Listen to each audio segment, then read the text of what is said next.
കേരളത്തിൽ വിവിധ ജില്ലകളിൽ അടുത്ത 5 ദിവസം കനത്ത മഴയ്ക്ക് സാധ്യതയെന്ന് കാലാവസ്ഥാ പ്രവചനം. ബുധൻ, വ്യാഴം ദിവസങ്ങളിൽ ഏതാനും ജില്ലകളിൽ അതിശക്തമായ മഴയ്ക്കാണ് സാധ്യത. ഇന്ന് തിരുവനന്തപുരം, കൊല്ലം, പത്തനംതിട്ട, കോട്ടയം, എറണാകുളം, ഇടുക്കി, കോഴിക്കോട്, വയനാട് ജില്ലകളിൽ ഓറഞ്ച് അലർട്ട് പ്രഖ്യാപിച്ചിട്ടുണ്ട്. അതേസമയം പത്തനംതിട്ട, ഇടുക്കി, കോഴിക്കോട്, വയനാട്, കണ്ണൂർ, കാസർഗോഡ് ജില്ലകളിൽ നാളെയും ഓറഞ്ച് അലർട്ട് പ്രഖ്യാപിച്ചിട്ടുണ്ട്. അതിനിടെ തെക്കുകിഴക്കൻ ബംഗാൾ ഉൾക്കടലിൽ രൂപം കൊണ്ട ന്യൂനമർദ്ദം കോമറൻ ഭാഗത്തുനിന്ന് ബുധനാഴ്ച രാവിലെ 8:30 അറബിക്കടലിൽ പ്രവേശിച്ച് ലക്ഷദ്വീപിന് മുകളിൽ സമീപത്തുള്ള തെക്കുകിഴക്കൻ അറബിക്കടലിലുമായാണ് സ്ഥിതി ചെയ്യുന്നതെന്ന് സംസ്ഥാന ദുരന്ത നിവാരണ അതോറിറ്റി വാർത്താക്കുറിപ്പിൽ അറിയിച്ചു.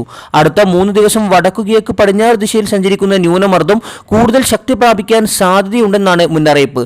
ലക്ഷദ്വീപ് മുതൽ കർണാടക തീരം വരെ ന്യൂനമർദ്ദ പാത്തി രൂപപ്പെട്ടു.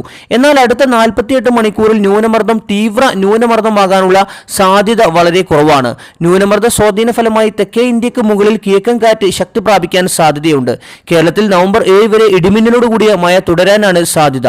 ബുധൻ, വ്യാഴം ദിവസങ്ങളിൽ ഒറ്റപ്പെട്ട ശക്തമായതും അതിശക്തമായ മഴയ്ക്കും സാധ്യതയുണ്ട്. ഇതേസമയം തമിഴ്നാട്ടിൽ കനത്ത മഴയെ തുടർന്ന് താഴ്ന്ന പ്രദേശങ്ങൾ വെള്ളപ്പൊക്ക ഭീഷണിയിൽ.